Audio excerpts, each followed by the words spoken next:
మన ఎదుగుదల ఎప్పుడు కూడా మన ఆలోచనలను బట్టే ఉంటుంది. అది ఎలాగో ఒక ఎగ్జాంపుల్ చెప్తా.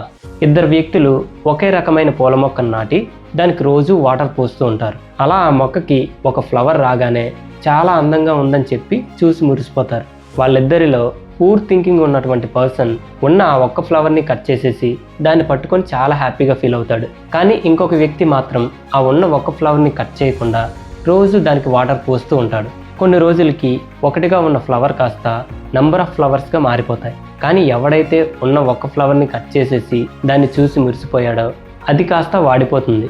అప్పుడు ఈ పర్సన్ సెకండ్ పర్సన్ని నీ దగ్గర ఉన్నటువంటి ఫ్లవర్స్లో ఒక ఫ్లవర్ని నాకు ఇవ్వగలవా అని అడుగుతాడు. అప్పుడు ఆ సెకండ్ పర్సన్ సరే ఇస్తాను, కానీ దానికి కొంచెం ఖర్చు అవుతుంది అంటాడు. మోరల్ ఆఫ్ ది స్టోరీ ఏంటంటే, నువ్వు ఎప్పుడైతే నీ ఫ్యూచర్ని దృష్టిలో పెట్టుకొని ఆలోచిస్తావో నీ థింకింగ్ ఎప్పుడు కూడా రిచ్గానే ఉంటుంది అండ్ అలాగే డెఫినెట్గా సక్సెస్ అవుతావు. నేను చెప్పింది నిజమే అనిపిస్తే ఒక లైక్ చేసి ఫాలో అయిపోండి.